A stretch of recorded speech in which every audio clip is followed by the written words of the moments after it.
for women in rock radio was non-existent at the time. Every door was slammed in our face. You can do the news, you can do the traffic, we were not really welcomed into that club. I just kept kicking and screaming until they let me in.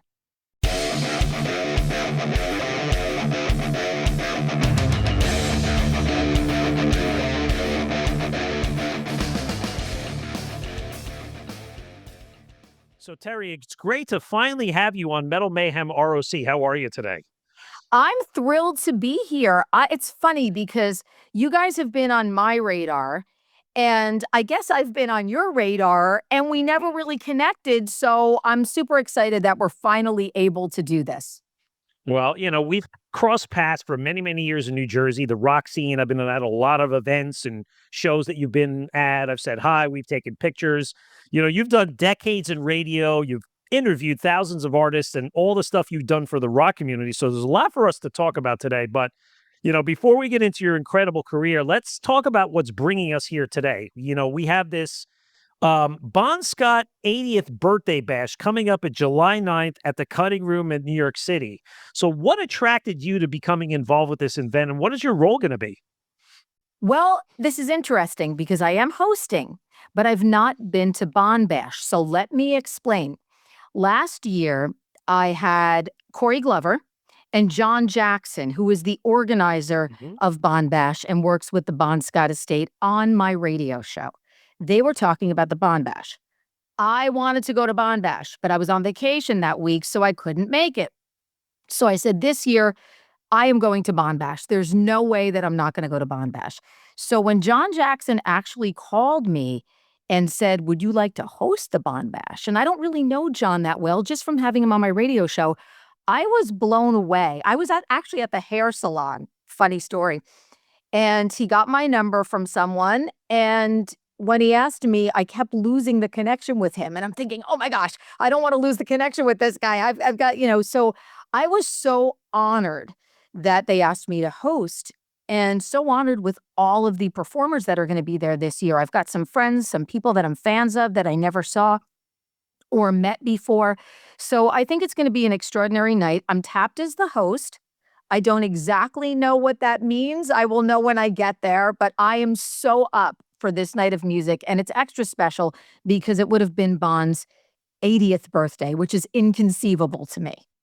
I know. Well, a little insight here. Metal Mayhem ROC has covered both the 78th and 79th birthday bashes. I was at both. I've met John Jackson. He's an awesome dude. And we're invited back this year. So we're going to do coverage, photos, and that kind of thing. But perfect. Listen, we're all AC/DC fans, right? Whether you're Bon Scott, Brian Johnson, Dave Evans, but, he'll always remain one of the most beloved front men in rock history. So maybe from your angle, what do you think it is about Bon that still resonates like 50 years later? I don't think anyone in rock history delivers a song like Bon Scott. He delivers songs in a storytelling way. His alliteration, the way that he enunciates words, his incredible, unique sounding voice. There's just no one like him. I always say, too, Bon was such an incredible front man because he was the spirit of rock and roll. The tight pants, the fighting, the bar guy. Like, there was nobody cooler than Bon Scott. And when I look back on, we are so lucky to get some footage, certainly not like we have now with bands, but you look back on some of that footage, the Old Gray Whistle Test and all of those early AC/DC performances. There's just no one like Bon Scott. And I remember being a kid, and the day that Bon died, and we got the news that Bon died, I was in junior high, just starting junior high. It was the time of, dungaree jackets and battle vests, and we all had our Highway to Hell stuff. And our school of kids, and we were like little kids, I think about it now, and we were just all so sad that we lost Bon Scott, because when you're a kid, you're not losing all of your heroes or people that you're listening to. We haven't gotten to that point yet. And I just remember that day, in seventh grade, hearing and knowing that Bon Scott died. It was just a really impactful thing for me as a music fan. Yeah, and it's amazing. I mean, I'm 56 years old. I never got a chance to see the Bon Scott led era. I mean, what we always talk about on Metal Mayhem ROC is how the narrative of his life, the stories come out. There's been countless books written about him. We've interviewed one of the authors that wrote a couple of books about him, but that's one of the amazing parts about Bon is you hear his life through his songs. I'm just curious, were you able to catch AC/DC with Bon Scott in concert back in the I day? never got to see Bon. It was Okay. just under my youthful wheelhouse, unfortunately. So I never did. My first AC/DC experience was with Brian, Back in Black Time. You know, that record came out and just was such a monster.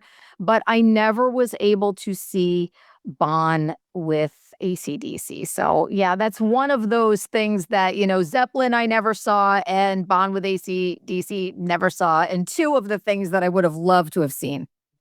Right, right. Well, listen, this year is going to be great too. You mentioned some of the, let's call it the high profile guests, Corey Glover. We have Steve Brown from Trickster, Jimmy Cunes. He's a local Jersey legend from Yep. Cactus, and on and on and on. What are you expecting out of this evening? At least in how you kind of are preparing for this.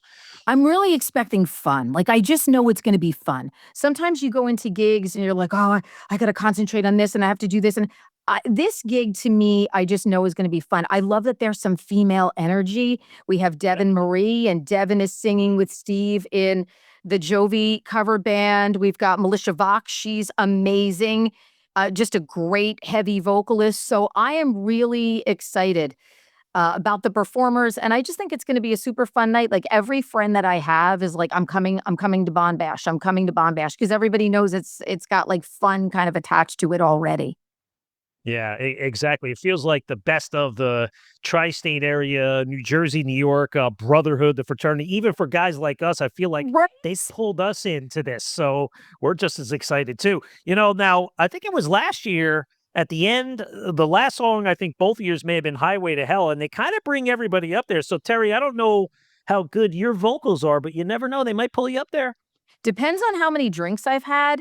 I always think I'm a better singer than I am if I've had a few cocktails. So, yeah, give me 2. I'm only 95 pounds, and I'm up for anything. I will totally be there. They can shut my mic off if they want. I'm fine with that.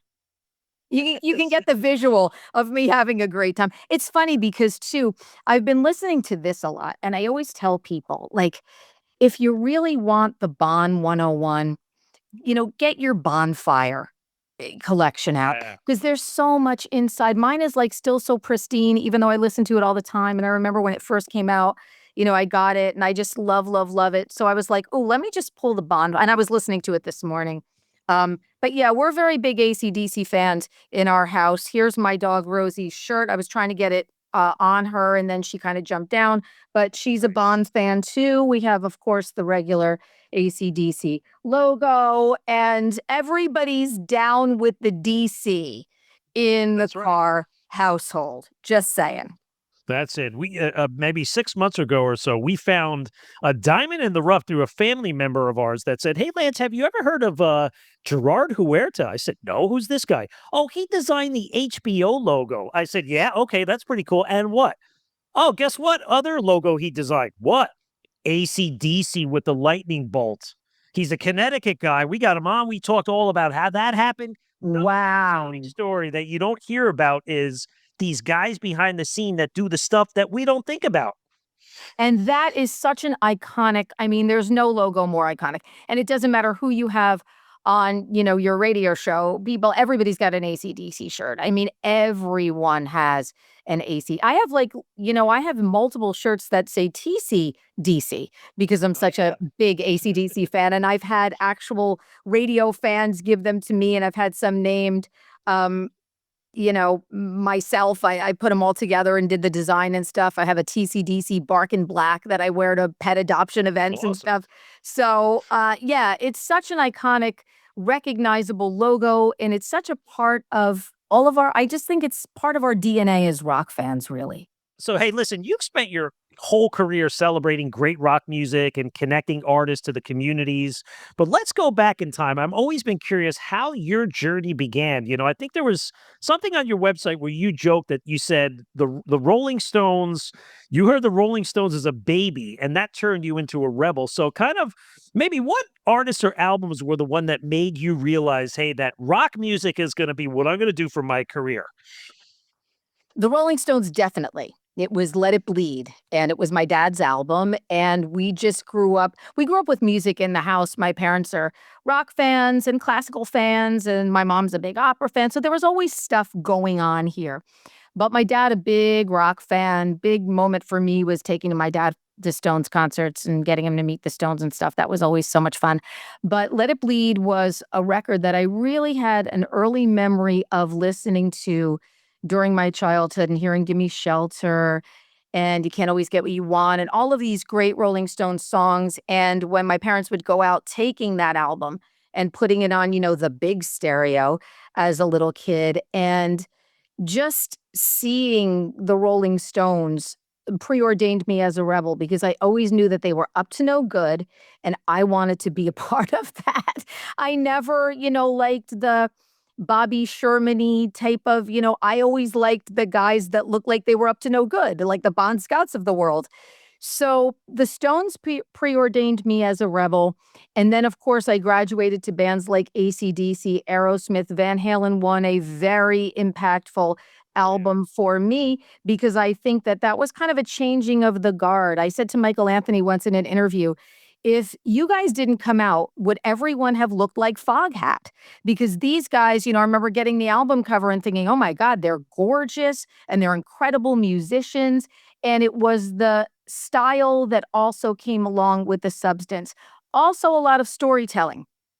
I'm a Jersey girl, so I grew up with a lot of Springsteen in the house. Elton John and Bernie Taupin, big part of my growing up. Elton is probably one of my first loves. He is one of the most brilliant artists ever. And David Bowie, big, huge David Bowie fan growing up. And I remember seeing Bowie and just being like, what the F is this?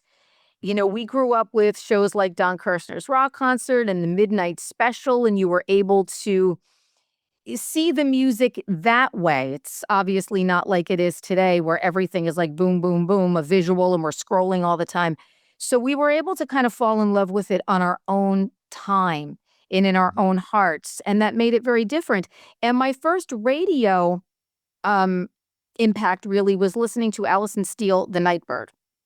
And I've told this story multiple times, but Alison Steele, my dad was listening to her, big radio listener that he was. And I don't remember if it was my dad, but I remember someone telling me that she had an impact on Jimi Hendrix's music, and he wrote Nightbird Flying and talked about Alison Steele. And I just remember thinking, wow, that would be the coolest job in the whole world to have, that you would be able to talk on the radio and Jimi Hendrix would know who you are. And it was that moment where I thought, and for women in rock radio was non-existent at the time. Every door was slammed in our face. You can do the news, you can do the traffic, you can, we were not really welcomed into that club, but I just kept kicking and screaming until they let me in. Yeah. To that point, I want to rewind a second. My gateway band into rock and heavy metal was Bruce Springsteen, like you. I remember my first concert seeing, let's say, sort of on my own, was Springsteen at the Stadium, 1985, during Born in the USA. I went with my close cousins, and I became a fan of that kind of music. But then shortly later, I'm like, man, I need something more to this. And my first real concert was David Lee Roth and Cinderella at the Meadowlands, October 1986. With my buddies, no parents, no cousins, no big sisters, and a 6-pack of Bud, and then that was it. It was over. That was it. That's what we did as kids. We drank the beer nips, we drank the 6-packs, and there was always Van Halen music involved. I remember saying that to Wolfgang. I said, your dad was my whole youth and growing up. because we drank beer and listened to Van Halen. Then we waited for Van Halen records, and then we waited for Van Halen tours because the cycles were so quick. You got 2 records a year some years. It was crazy. Sure, sure. Absolutely, absolutely. Terry, I wanna compliment you on this because it is a big achievement, right? You are definitely a pioneer in women's broadcasting. And maybe thinking back to your 30 or 40 years you've been doing this, what does it mean to you now knowing you've helped pave the way for so many other people, whether it's on terrestrial radio, satellite radio, that, have moved into this whole rock and broadcasting? Well, that's really sweet of you to say. I never really think of myself as a pioneer, but that's so nice of you to say. I really, really appreciate that. I feel like the fight is still going on. I really still do. And I look at radio stations, especially a lot of rock stations, and I think, God, they don't even have a woman on the roster. They don't have a full time. Look, we have New Jersey rock stations with no full time females on the roster. It's mind blowing. I think satellite gets it right. I think Yeah. Sirius XM, a lot of their signature talent is female in the rock vein, and good for them. Those ladies do an incredible, incredible job. But I still think that we're still in the game of fighting that good fight for the fact that women also are radio listeners, because we were always like, oh, it's men, 25 to 54-year-old men. And we kind of discounted younger people, which was not my experience. And we also discounted women, which was not my experience. But sometimes people come in and they consult radio stations and everybody has, here's your target demo, instead of realizing that no, rock and roll comes from the heart. That's where it comes from. And you can be young and have it in your heart, and you can be female and have it in your heart. So I appreciate being called a pioneer.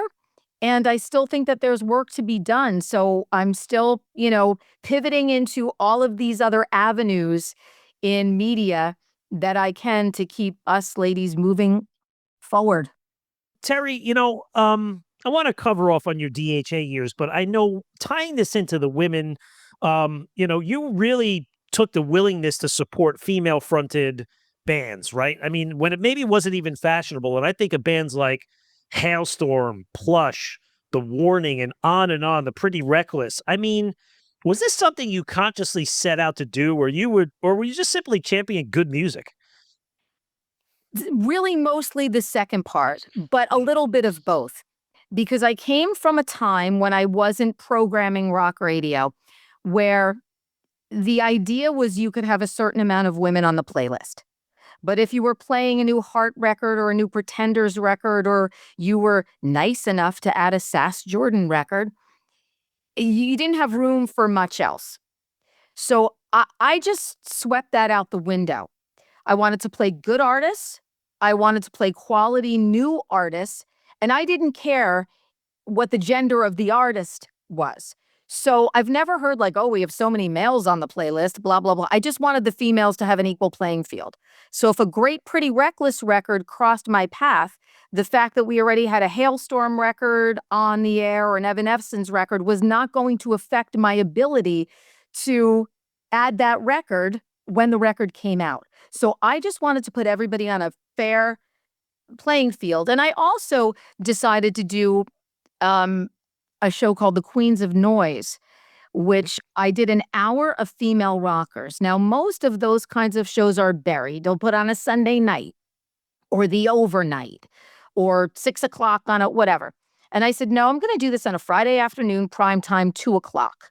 And oh my God, you would have thought, like, consultants and people like, I can't, oh, she's nuts. She's such a rebel. We got to get her off the air. I just wanted to prove that you could play an hour of female artists and people were still going to listen. And we have such a history, that you could go back to Janis, or you could throw in something from the 80s like Missing Persons. You look at somebody like Alanis Morissette, who sold more records in the 90s than anyone. There were just so many phenomenal artists. Filling an hour was so easy. And it became one of the most popular shows on the station. I had nothing but men hitting me up for requests and have you heard this band and why aren't you playing this one? And the engagement was huge. And it just goes to show that, you can play women on the air as long as the music is effing good. That's the bottom line. Good music is good music is good music, no Absolutely. matter how you cut it. Yep. Terry, you spent over 3 decades at DHA, which is remarkable when you think about it. And you worked your way through the ranks. I mean, you were up to program director. I mean, what was so special about DHA? And then maybe in a practical sense, what separates being just a regular DJ on-air personality to being a program director? Is that just harder, or is it just a bigger responsibility? Well, program director is a bigger nut. I always say when you become the program director, it's 97% putting out fires and 3% what you got into it Okay. to do, because you're dealing with your staff and you're dealing with the day to day and you're dealing with consultants. I've always loved local radio and being part of not just the listeners' lives, but the advertising community too. I think it's so important to know who your advertisers are and say, listen, we are, radio doesn't operate like this, and we should. We're like investment bankers, where we tell people, you give us your money and we're going to help you make more money. Because that's what the business should be about. It's still a business at the end of the day.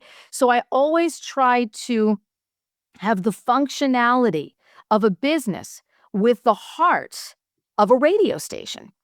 And that was what I wanted my success to be. So I started at DHA doing 7 to midnight. Then I moved into the middays. Then I became the music director. Then I became program director. Then I left in 2005. And I'm so grateful for my 5 years out of there because you've got to see the world through different eyes sometimes. So I worked at Satellite, which was lovely, loved working, missed the audience, missed the day-to-dayness of the liveness though. Um, I also did some part-time at Q104. That was a fabulous experience for me. I loved working for Bob Buckman, one of the most wonderful people I've ever worked with in radio. Did a little bit of on camera at VH1 Classic, which was so much fun. And then I programmed an alternative rock station at the Jersey Shore, WHTG. So I thought, wow, I've been so lucky to be programming 2 iconic Jersey brands. And then HTG, they decided to flip the format, and DHA invited me back in 2010. So I went back in 2010 because there's something was very special about that radio station for me. And at the time, all of my friends were there, including my beloved Curtis Kay, my best friend in the world, who even in the 5 years that I was gone, swear to God, Curtis and I still spoke every day. It was like we were an old married couple that was not married. We were just besties. And we talked about the business and our challenges and funny stories and guess who got fired and guess who hit me up today. So the idea to go back and work with Kurt, now Kurt was PD at the time. So I went back as his music director and middays again. And then when Curtis got sick, they asked me to take over the PD role again. And Curtis and I, it didn't matter who was PD. It didn't matter if I was his boss or he was my boss. We were a unit. We were a collective unit. If we had an opening, we interviewed people together.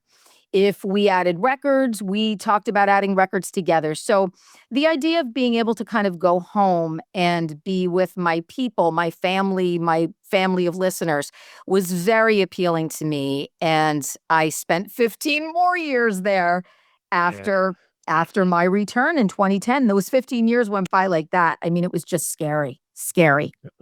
I know, I know. And listen, I still listen to DHA today, but I'm not going to lie. I miss that old. There was something about you, Curtis, even Jim Monahan. He's retired. He does the Sunday morning thing, but it's just not the same without the personality piece of it. But Terry, you commented about your commitment to the community, something your listeners, the local community, picked up on. You've also helped countless animals find homes forever throughout your broadcasting career. Off air, I kind of told you that we're a little crazy in our house. On top of our 4 kids, we have 6 dogs. Yeah, you've got me beat on that one. Right. Now, some of those are rescues, but we keep getting dachshunds because that's our favorite, because we need one in every size and color. And it's just how it goes. You're preaching to the choir. I get it. I get it. But tell us about TC's Rocktails and what you're hoping to accomplish with this. Yeah. I've always had animals in my life. I'm an only child, so there were always dogs, or I had a pet rat, and we had birds, and we had there was just always, animals in my world. So I think it was the first time around at WDHA. Actually, I remember the people and everything. Her name was Jen Schultz. I'm still friends with her. She was working at St. Hubert's, and she asked me to get involved with their Bark Fest. And I started reading statistics on dogs that were getting put to sleep in shelters, and I couldn't believe it was millions in a year. And I thought, oh my God, this is just sick. What can I do? There's got to be something I can do. So I started using my big mouth to let people know that animals in shelters are not broken. Most of them end up there for no fault of their own. A life situation changes, somebody gets a divorce. There's just always something going on in people's lives, and this is why animals get surrendered.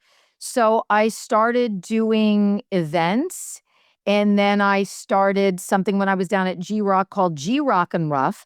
And then when I came to DHA, I started doing the Rock and Rough program. And, I said, let's get out of the shelter. Let's do some video pieces where the dogs come here because the shelters are loud and they're dirty and they smell. And, it's not, you don't get a great representation for who the dog is. Let's put them on our couches.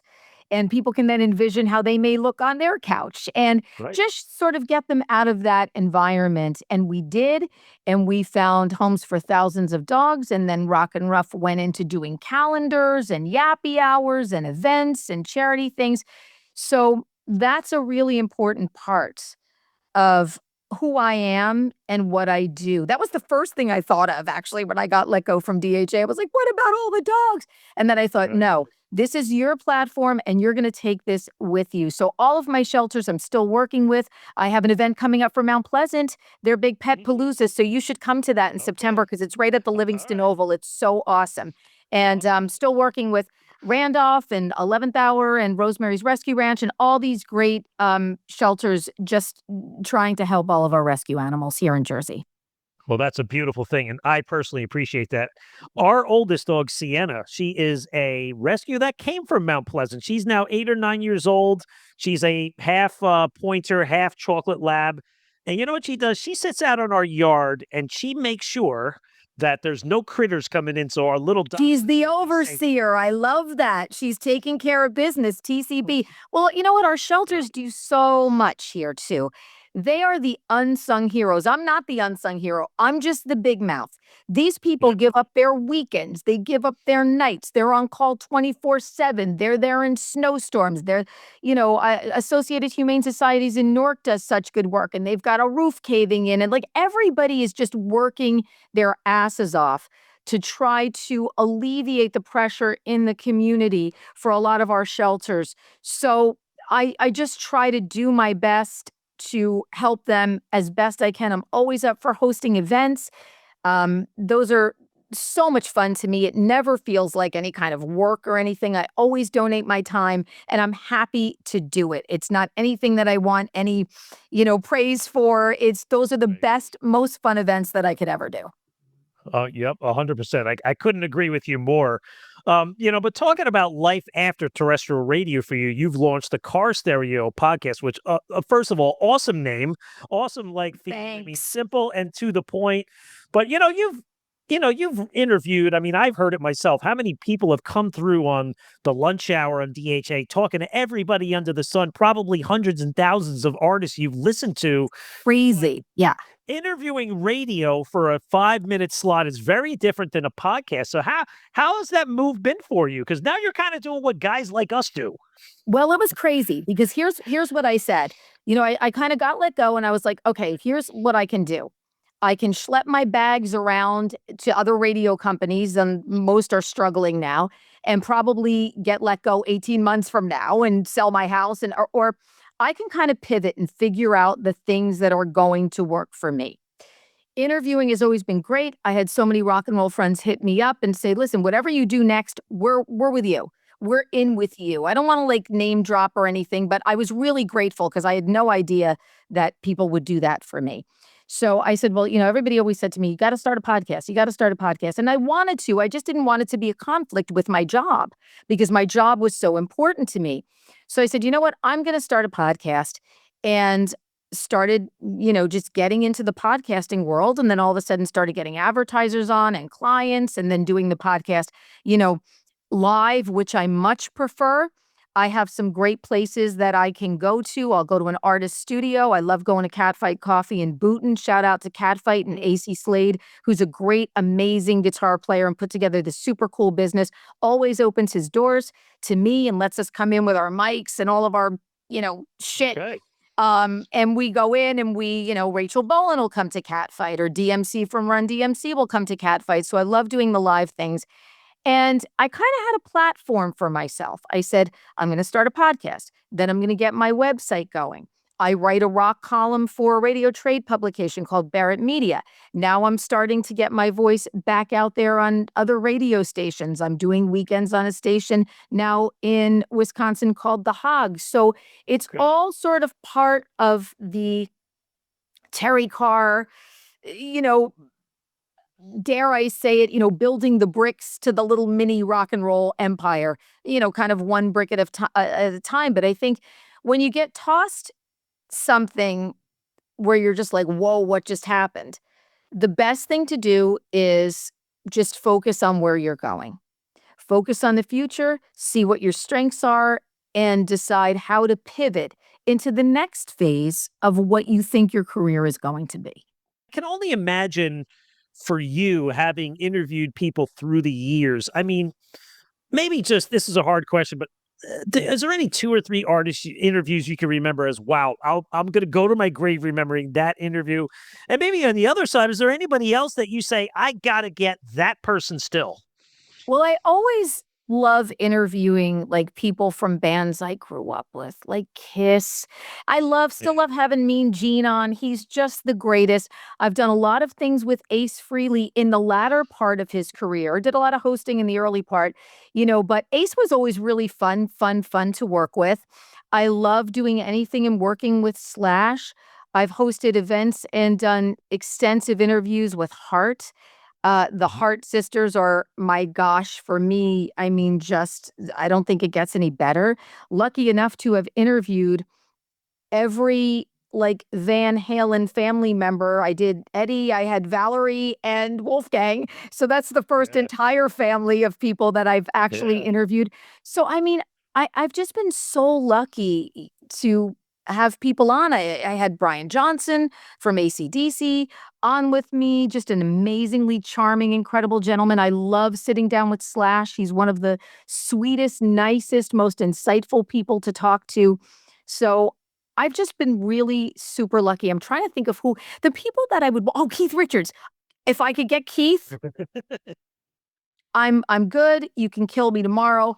I'll be happy. I once found a cigarette for Keith because I happened to be sitting in his row and he was looking for a cigarette. And I was like, I'm on this. And I gave him a cigarette and I shook his hand a couple times, at Stones gigs. But if I could get Keith, I would die a happy woman. All right. Well, you still have a goal to get to. I do. One goal left. One goal left. One of the great parts about podcasting is, it opens up our world to artists that maybe wouldn't get played on radio, right? There's so much great hard rock and metal music out there. And John and I are always taking our chances to say, hey, we're going to stand by this band because they're just fucking awesome. And you may have never heard about them. And we're not going to get the views, but we want to make sure bands like that get promoted. So maybe what's your philosophy on that? And through the Carr Stereo podcast, who are your hot bands? Who should the world know about in Terrie Carr's world that says, here's the artist you should listen to? I'm with you guys on that because I said, I've helped to break music for such a long time.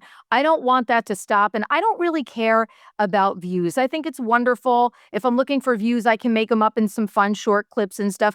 I want music to be heard as well. Bands I really like that I had on the Carr Stereo podcast. First of all, this new breed of women in metal. I am so impressed. They're taking their careers, they're knocking it out of the park, they're creative, they're visual, they take care of their voices. I am loving Living Dead Girl, I love Daedric, I love Zana. There's all these great metal women that are blowing my mind. I also love the guys that are really taking from the Van Halens of the world. There's a band I really like called Red Voodoo. Super cool band. Also, Vengeance Strays, another really awesome young band. So when you see these young guys just doing it, it's it's fantastic, and I want that music to get exposed. I want that music to get out there, and I want people to know that there are the next generations of people. I hosted an event for a guitar player by the name of Jared James Nichols, who is just incredible and one of my favorites. And he did a guitar clinic, and I was honored to be asked to host that at Russo Music in Asbury Park. And the audience was made up of so many young kids that came in with their Gibsons that he jammed with at the end of this event. And to see these kids that were 10, 11, 15, 17, 18, it just restored my faith in everything music, because I see a lot of these artists that record labels only care about if you're getting a gajillion TikTok views, Mhm. and the artists blow, and you've got phenomenal artists that are not getting the attention. So to see that at that event to me was just incredible. Yeah, absolutely. We're all on board with that philosophy. It was funny. I had an interview with Frank Hannon of Tesla yesterday, and he did some producing He for Dino did. from Red Yes. Voodoo. Dino, like, called him from high school or Yeah. something, like, this crazy Yes. story.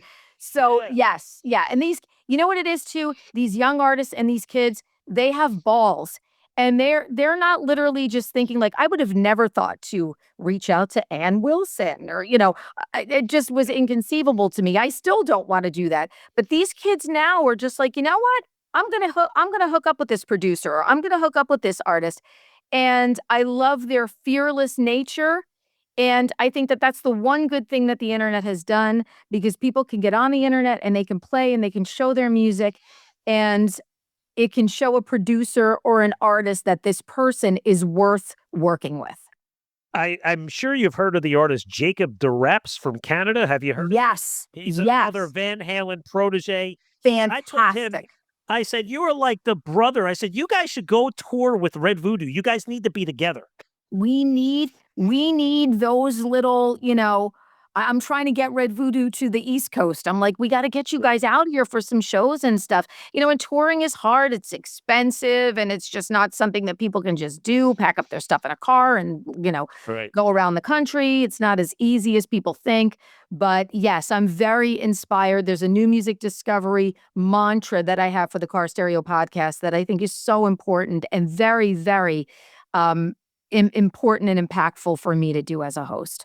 Yeah, that's wonderful to hear. So, listen, Terry, we could go on and on all day, but the summer is upon us in New Jersey, and us Jersey people, we're thinking Giant Stadium, we're thinking the Garden State Arts Center. Like, what shows and tours are you looking forward to this summer? Rush. This is my jam. I'm a Rush geek. I'm a Rush maniac. One of the bands of my youth that was just incredible. There's a lot of classic rock, surprisingly, in my summer this year. I'm doing Rush, I'm doing Maiden, and I'm doing AC/DC at the stadium. So those three, and then I'm doing, a sprinkling and a smattering of different shows at PNC. And, I always like my local joints too, like a Debonair Music Hall. They have Plush Sure. coming, and, so I'll do a bunch of those. But my three bigs are Rush at the Garden. I think I'm going to cry. AC/DC at MetLife Stadium, and Iron Maiden also in Harrison. I'm looking forward to that show as well. No, I grew up in Harrison, New Jersey, so for me, this is even more bittersweet because it's like never had a show ever happen in Harrison, New Jersey. I'm looking at the itinerary. I'm like, Harrison, what's going on here? This is crazy stuff. Crazy stuff. So, and Harrison and Kearney are called Soccer Town, USA. So through a connection of mine, we're in communications with some of the management of Maiden to see if maybe we could get some event to commemorate soccer with So Soccer Town, fun. USA. Perfect. We'll see if it happens, but if it doesn't, at least we tried. And you know what? To Fingers your crossed. point, here we are. We're going to celebrate Bon Scott's 80th birthday, and then we're going to come back 2 months later. We're going to see the biggest rock band in the world at MetLife Stadium. Amazing. Just amazing. Yeah, it's going to be a great, great summer for music and shows.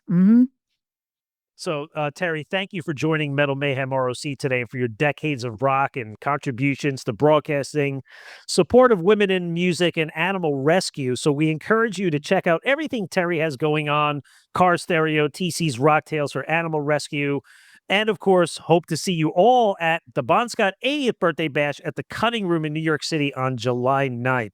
So, Terrie, thank you for taking the time to be with us today. Oh my gosh, you're so welcome. Thank you so much for having me. This has been a blast. And we are definitely having cocktails at the Bon Bash together. Thanks for watching Metal Mayhem ROC. Subscribe and check out another interview right here.